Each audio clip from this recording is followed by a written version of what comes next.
And now, your first alert weather.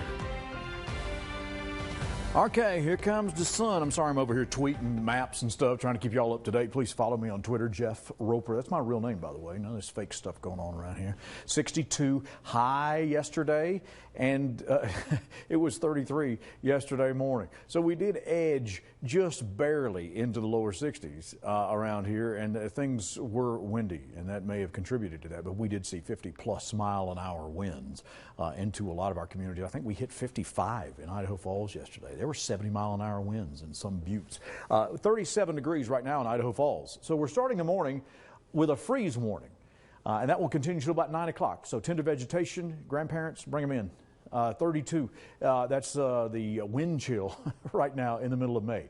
Here's the Teton Pass with snow passing through the area and skiffs of that all associated with a trough that has backed up this cold front. So pretty much the entire viewing area, populated areas, densely populated areas under a freeze warning into the valley this morning with winds shifting to the north. And we get the American Falls Reservoir under a lake wind advisory today with winds at 30 plus with gusts. And this is the associated trough of which I'm speaking. That first front has moved out. This is coming in back behind it.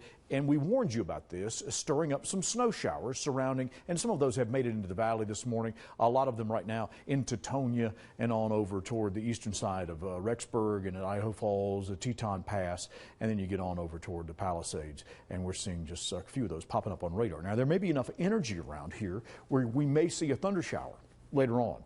As we get into the day and things begin to churn some more. The winds will be shifting again to the north. We've got a 12-mile-an-hour gust reported into Blackfoot this hour, 18-mile-an-hour into Arco, and you may have already seen some snow fly through there this morning. 20-mile-an-hour gust into Leadore into Limhi County, and just above that, you've got a winter weather advisory on up toward Anaconda into Montana as you head toward Lewiston. All right, so windy for the afternoon around here. Spotty snow showers still into early tomorrow, with a break for some warmth. That is the great news. But you can't rule out a mountain shower into Saturday afternoon and into Sunday as this trough slowly makes its way through here and we get this last little drop of moisture through here. So I can't tell you exactly what's going to happen per se with the trough and what its speed will be. But at this point, it looks like there may be some showers tomorrow morning still lingering into our mountain areas and into the southeastern highlands. You can't rule out some rain and the winds. They will continue to be pretty brisk for the afternoon, and that will make things feel a little cooler, especially since we're only going to be in the mid-50s. We begin the morning in the 30s, so freeze warning is in effect until 9. We'll keep the winds blowing, especially in that stretch of I-15 into the American Falls Reservoir. This is a hard freeze warning down into the Bear River Range, into the Cache Valley, and you get more of that down toward Weber, Utah. That county is under a hard freeze warning as well. 48 into Afton, 54 in McCammon. The cold air has settled in just to the west of Lava Hot Springs. Here we go with the freeze warning this morning into St. Anthony and Rexburg. Don't let anybody give you the cold shoulder because they probably already are. 55 in Chalice, 56 in Salmon today, and it will be freezing again tonight. So we'll keep you up to date on any further advisories or warnings. 57 at the site today, but again this evening it's going to be 29 degrees. If anybody's working, is anybody working for the site today? Do they get Friday off or do they alternate that? How does that work? How can I get that gig? 58 into Aberdeen, 57 in Blackfoot. Oh, that's right, you have to be smart. All right, here we go with the 8-day forecast with some brightening skies into Blackfoot. 20% chance of a shower, cloud cover off and on, maybe some sun pokes through. It'll be 57 max temp today in Blackfoot, 30 tonight. So we're still below freezing. Finally into the 60s, normal temps reprise their appearance on into next week in Rexburg, 67.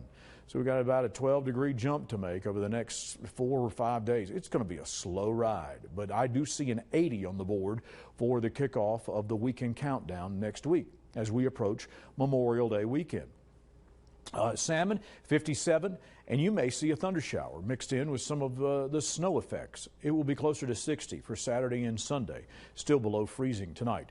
Jackson with snow showers already this morning and a chance of more of that, 49 today. So you're going to need your jacket, and the wind will make it feel even chillier. It'll be 25 tonight, and we'll finally get into the 60s by next week. Pocatello still in this sprinter weather threat that we have. This is unbelievable. 58 for Friday and then 60 for De La Mañana. We'll be back towards 67 degrees by Monday, so keep your coat with you if you're going to be walking around in Old Town tonight. Just know that it may be a little brisk with wind, and 56 degrees in Idaho Falls today, with a slight chance of a shower spreading through there, and I can see the camera shake. The winds are going to pick up, maybe 30-mile-an-hour gust. We're not going to get back toward normal temperatures for this time of the year until we get into Tuesday. Mid-70s, and even, I'm being optimistic here, 80s on the board for Thursday. Hit me up, 534-9957. What is the perfect pizza topping combo? Make your wildest dreams come true. Sport shorts.